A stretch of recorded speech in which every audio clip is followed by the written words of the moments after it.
साथियों नमस्कार। धार्मिक हिंदी कहानी के इस भाग में आपका स्वागत है और आप कहानी को ध्यान से सुनिए। मैं आशा करता हूं कि यह कहानी आपको बहुत सी चिंताओं से छुटकारा दिलाएगी और आप अपने जीवन को चिंता मुक्त बनाने का प्रयास करेंगे। अगर आपको यह कहानी पसंद आए तो ऐसी ही और भी कहानी सुनने के लिए आप हमारे चैनल को सब्सक्राइब कर ले, जिससे आने वाली वीडियो आपको मिलती रहे। और वीडियो को लाइक करें, कमेंट में ज़रूर बताएं कि आपको कहानी कैसी लगी। तो अब चलते हैं कहानी की ओर।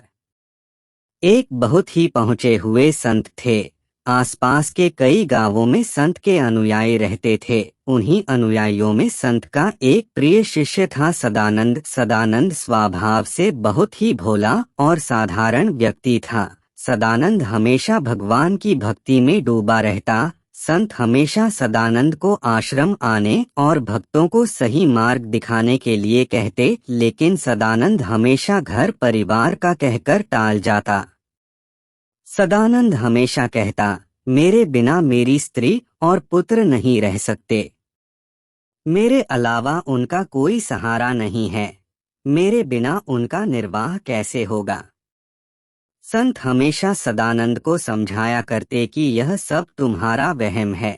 जैसा तुम सोचते हो वैसा बिल्कुल भी नहीं है। अगर भगवान ने किसी को जन्म दिया है तो उसके जीवन निर्वहन के लिए भी उसने कुछ न कुछ इंतजाम जरूर किया है। तुम व्यर्थ ही चिंता करते हो। एक दिन जब सदानंद संत के पास सत्संग के लिए गया तो संत ने फिर सदानंद को वही बात समझाई और कहा कि अगर तुम्हें देखना है तो तुम परीक्षा करके देख सकते हो। सदानंद मान गया। संत ने सदानंद को प्राणायाम के द्वारा सांस रोकने की कला सिखा दी। कुछ दिनों बाद जब सदानंद परिवार के साथ नदी में नहाने गया तो वह सांस रोककर नदी के दूसरी ओर निकलकर जंगल में छुप गया और संत के आश्रम पहुंच गया।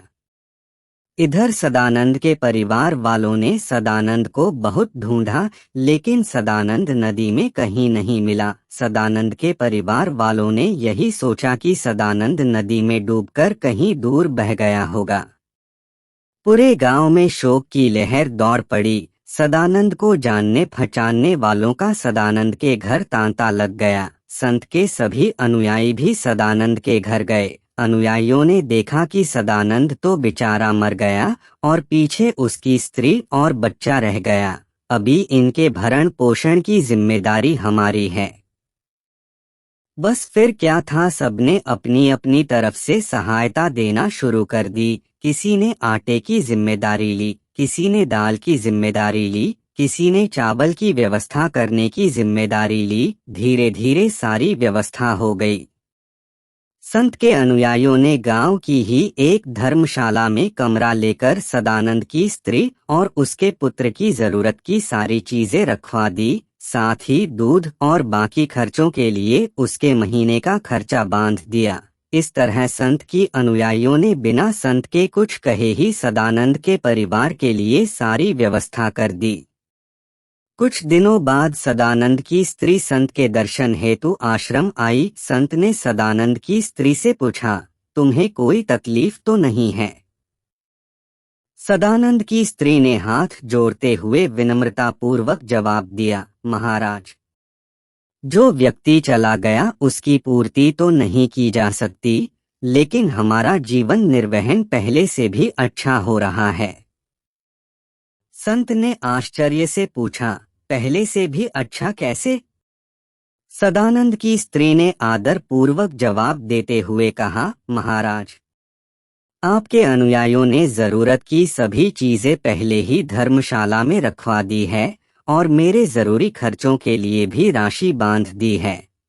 अब जब भी जिस भी वस्तु की जरूरत होती है सब मिल जाता है।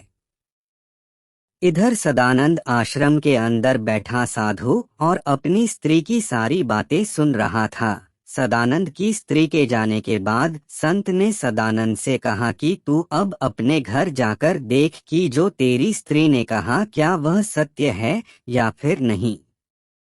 सदानंद रात के समय अपने घर गया और बाहर से ही दरवाजा खटखटाया। सदानंद की स्त्री ने अंदर से ही पूछा, कौन है?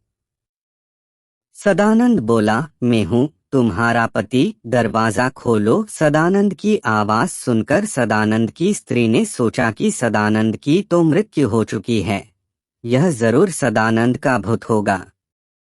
सदानंद की स्त्री बोली, नहीं, मैं दरवाजा नहीं खोलती। सदानंद बोला, मैं मरा नहीं हूँ, तुम दरवाजा खोलो।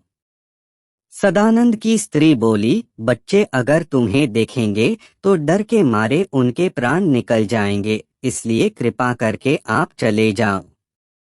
सदानंद बोला, लेकिन मेरे बिना तुम्हारा काम कैसे चलेगा? स्त्री बोली, संत के अनुयायियों की कृपा से पहले से भी बढ़िया काम चल रहा है, आप चिंता मत करो, बस आप कृपा करके यहाँ से चले जाओ। सदानंद बोला, तुम्हें कोई दुख तो नहीं?